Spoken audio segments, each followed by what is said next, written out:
Thank you. Welcome to the Food Equity Fund General Grant Info Session. Our goal today is to walk through the application process, eligibility requirements, and what to expect. Next slide, please. We will also give examples of a strong application. This presentation will be about 30 minutes, and then we'll stop the recording and then have the rest of the time to answer any of your questions. Next slide, please. As you may know, the sweetened beverage tax is what makes the Food Equity Fund possible. This tax generates about $20 million for the city and supports numerous programs across multiple departments. The Food Equity Fund is just one of them, but was intentionally created by the Community Advisory Board, who is responsible for making recommendations to the city on how this tax should be spent. And based on their feedback, the intent of this fund is to specifically invest in community food work led by Black, Indigenous, people of color, immigrants, refugees, people with low incomes, youth, and elders. We have some requirements that the work must occur within Seattle, and it must be accessible and benefit people who live, learn, work, and/or worship in Seattle. It must focus on contributing to an equitable and sustainable local food system, which we'll discuss more later. And it also must be completed within 24 months. Next slide, please. So here's a really great visual about the food system. As you can see, we recognize that food is deeply interconnected and it's not linear. And we know that groups here today focus at multiple areas of the food system. You will be asked how your proposal contributes to this local food system and how you're making it equitable and sustainable. And activities can include growing food, harvesting food, preparing and eating food in a specific way, sharing food, distributing food, and managing food waste. Next slide, please. This is a great demonstration of some examples of eligible activities. It's by no means comprehensive, but some examples can include expanding your urban garden to grow more culturally relevant food, or expanding an existing food pantry distribution site for your community and neighbors. It could be teaching and learning about food in your cultural traditions. It's just important to know, it's also important to know that we also fund capital projects or physical improvements. So this can include a new irrigation system or greenhouse or commercial kitchen. There's lots of possibilities here, and we encourage you to be imaginative. Next slide, please. However, we do have some funding restrictions, and here are some expenses that we are unable to pay for through this grant program. And I just wanted to highlight a few here. So the first one, expenses made before the organization is under contract. So for example, say you bought a new fence for your garden this week. We couldn't reimburse you for this because the expense happened before you were under contract with us. Other costs include purchase of vehicles, scholarships. We did try to be comprehensive in this list. So if you have any questions or hesitations or clarifications, please reach out to us directly. Next slide, please. Who should apply? This is pretty self-explanatory. Organizations that have a 501c3 nonprofit status, or community groups that have a fiscal sponsor with a 501c3 status. And if you have questions about that, we'll be able to answer them further along in the presentation. But we also are encouraging tribes and tribal organizations to apply, and organizations that are led by our community, priority communities. Next slide, please. Here's our general grant schedule. Here are all the important dates, but I think the most important one is that the applications are due by 11:59 p.m. on March 15th.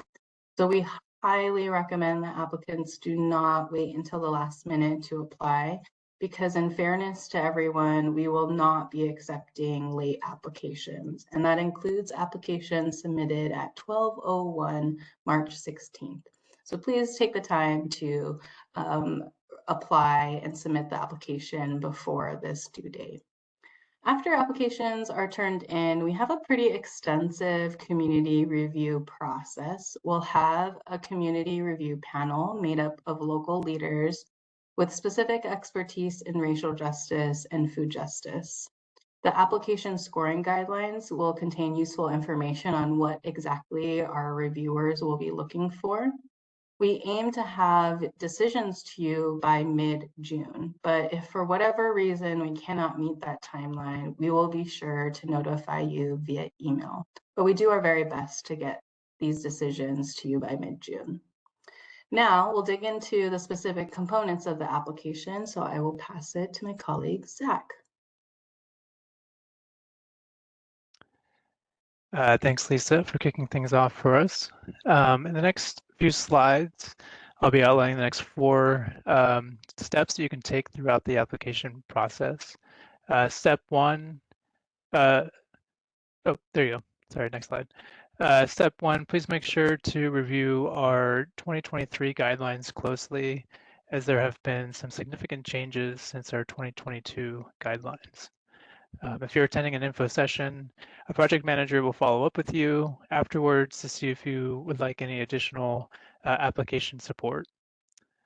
For those not attending an info session, we encourage you to give us a call at 206-727-3663 or email us at foodequityfund@seattle.gov if you have any questions about applying or any information covered in this presentation. Next slide, please. Step two, to apply, you'll need to download the key forms on our webpage. These forms include the application, the narrative questions, work plan, the grant request budget, and leadership biographies, as well as additional materials that may be required for some proposals. To access our Food Equity Fund webpage, you can either click on the webpage in the PowerPoint or search City of Seattle Food Equity Fund in your internet browser. Next slide, please. Step three, in addition to the general help mentioned, we also offer technical assistance and draft application feedback to applicants. Applicants who would like to receive feedback on their draft application should email us their application materials by March 1st. Partially completed materials are accepted. However, we recommend that applicants submit as much completed materials as possible so that project managers can provide the most comprehensive feedback to them. Next slide, please.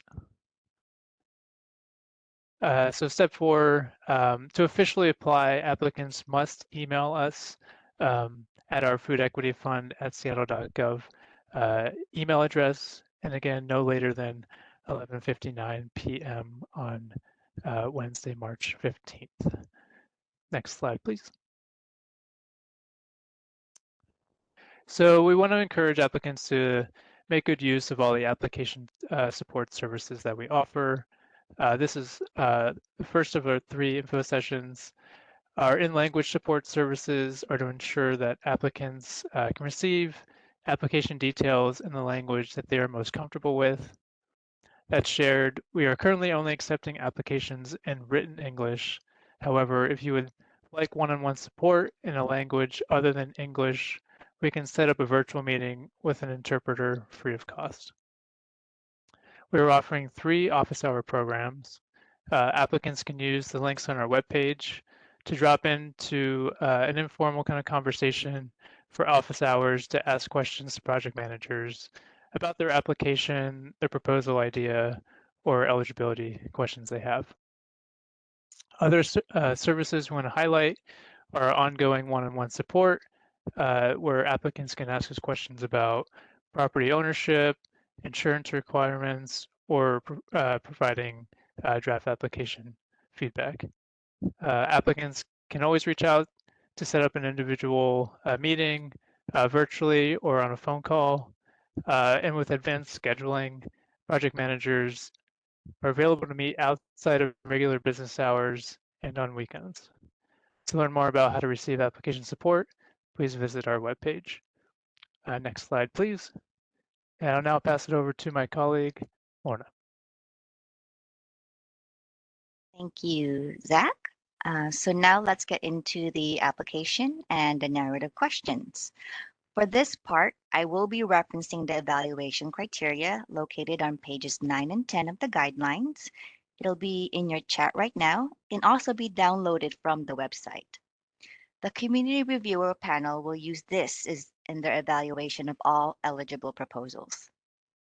The first item in the application form itself um, is where we capture information about you and your group name, contact information, amount of funding requested, length of project, primary location, and the community that will be part of your proposal. Please make sure that we have an accurate email and phone number in case we need to contact you. So in question number 5, under the brief description of your grant request, you have 2 to 4 sentences to summarize the essential parts of your work. You will have an opportunity to expand on this in the narrative questions. Next slide, please. Great. So now the narrative questions. I want to point out a few things before we get to the main parts.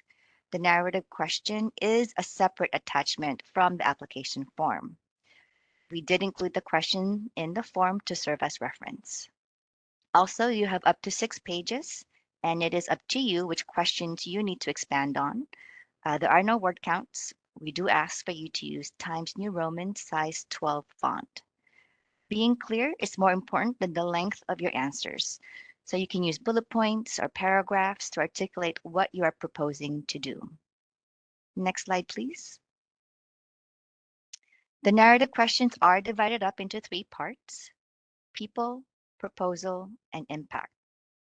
There are 7 questions plus the other attachments: the work plan, budget, and the leadership bios.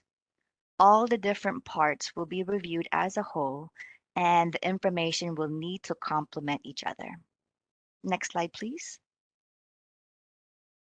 So the people section captures who you are as an organization, the community you are a part of, and the level of their involvement. Also, how racial justice is a lived value within your organization. The proposal section is where you can go back to question number 5, which is the summary of your project, and expand on it. Talk about what you're doing and why. The impact covers 2 things: how your project contributes to an equitable and sustainable local food system, and how does your project advance the leadership of the priority communities. For the next couple of slides, we will just lift up a couple of these questions and we'll take a closer look.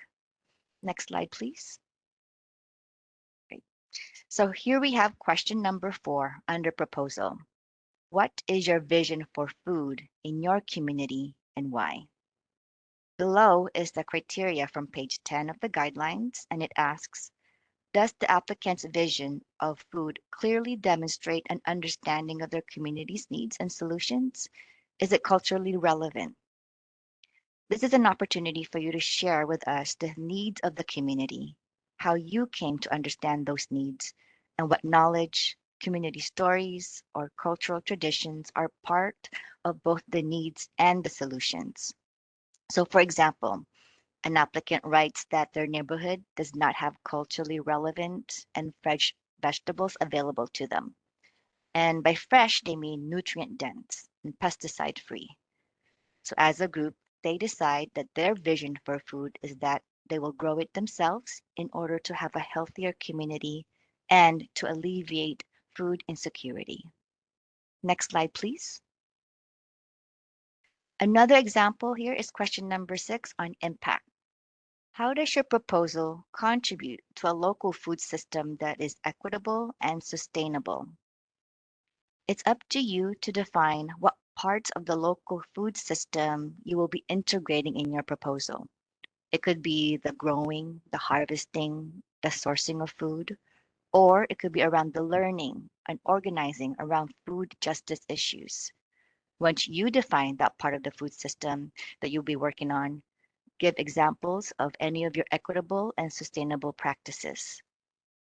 So here are some of the examples from the guidelines um, around equitable and sustainable practices.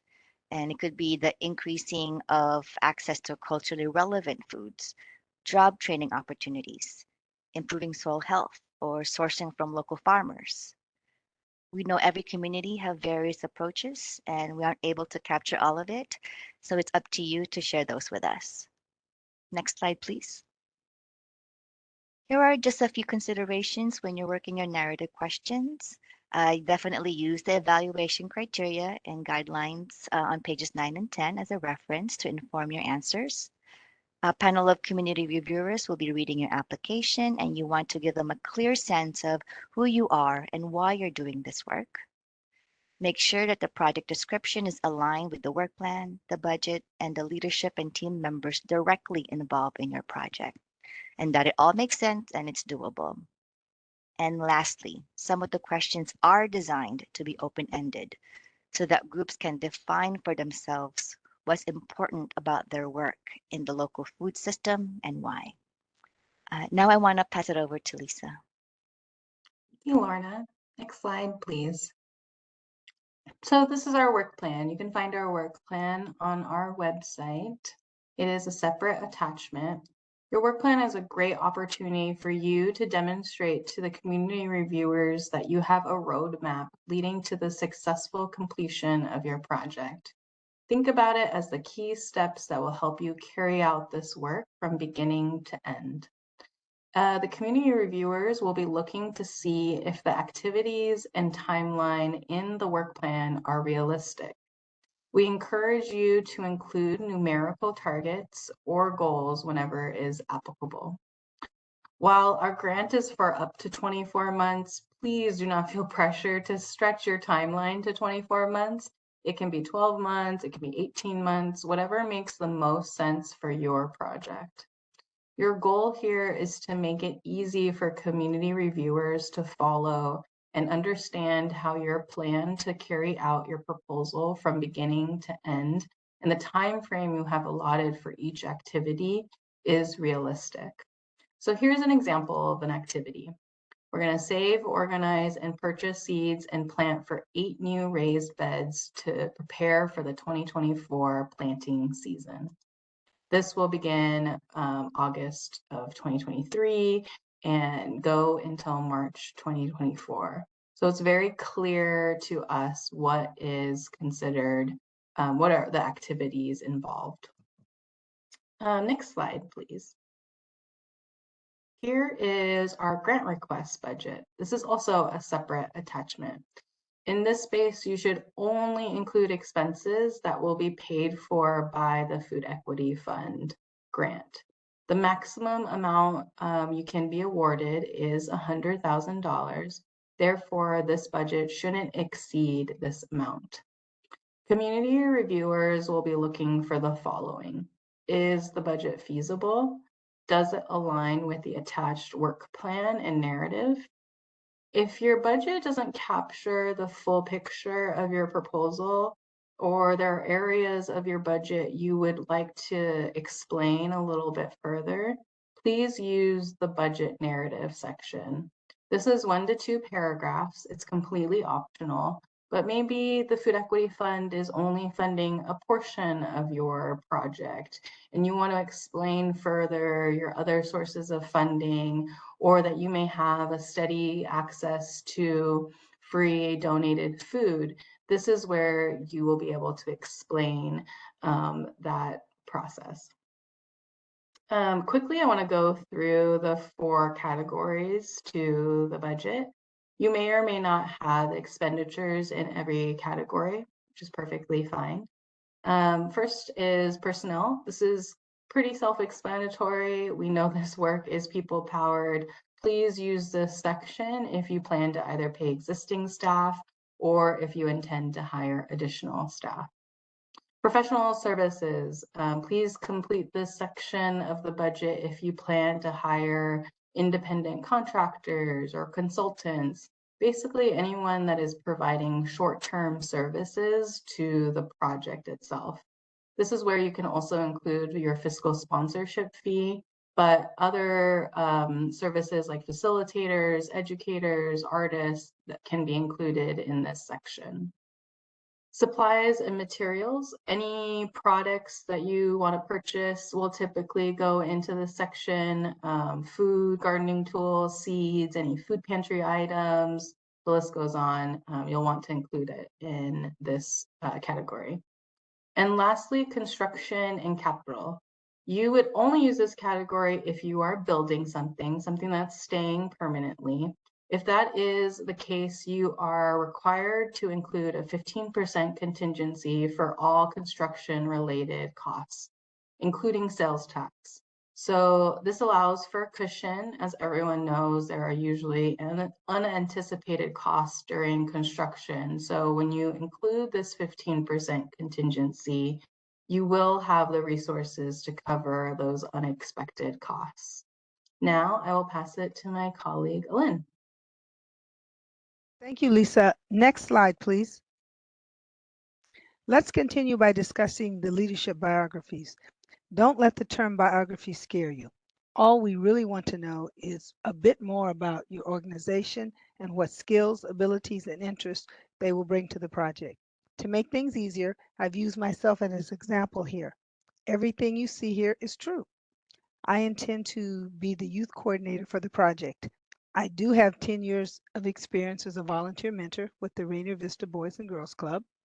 For 3 years, prior to the pandemic, I was a volunteer reading tutor for Seattle Public Schools, specifically working with African American students who needed a little extra help. And I was a Bible school teacher during Vacation Bible School for a class of junior high school students. You can either use the bullet points as I have here, or you can do it in paragraph form or with a few short sentences, whichever is easier. Next slide, please. Now let's talk about a few of the additional materials that will help round out your application. We'll first begin by discussing fiscal sponsorship. After you finish the narrative portions of the application, there are a few other things that will help you complete the application. You'll need a 501c3 determination letter. If you're a 501c3 organization, you should have gotten that letter from the IRS. If the document has been lost, we've included a link in the chat to the online search tool so that you can get another copy and submit it with your application. If you are not a 501c3 organization, you will need to have a fiscal sponsor.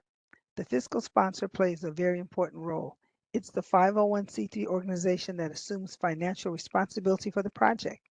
They will submit your request for reimbursements and will receive the actual payments from the city. Fiscal sponsors typically charge a fee in the range of 5 to 10% of the grant amount. You can include that fee in your project budget. If you already are working with a fiscal sponsor, you have an existing agreement, please attach that to your project application. If you don't have an existing agreement, but you have identified a fiscal sponsor, include their contact information, the address, phone number, email address, etc., so that we will know that you're ready to begin working on your project and the reimbursement if you're awarded. Next slide, please. Property owner permission. Whether or not you need property owner permission is a key question. In general, if you're building on or making improvements to a piece of property that your organization does not own, you will need written permission from the property owner at the time of application. This includes both public and private property. Projects that will occur on city property will be reviewed by the appropriate city department once a final application has been submitted. If you have a physical improvement project, we highly encourage you to work with food equity staff early in the application process. But for now, let's look at a few of the examples on the slide to see what we mean by property owner permission. If you're building a greenhouse, yes, you'll need that letter at time of application. If you're making garden beds and a pathway more accessible, you will need a letter as well. However, if you're hosting a multi-generational food justice conference, you don't need property owner permission at the time of application. You can work that out during the contracting process and as you facilitate the contract. Next slide, please. What to expect if you're awarded, and hopefully you will be. This is a formal process with the city, so you'll need to attend an orientation. You'll need to finalize your project outcomes and sign a contract with the city. Your fiscal sponsor will need to have a current City of Seattle business license. We can help you with that process if need be. You'll need to secure and provide evidence of commercial general liability insurance.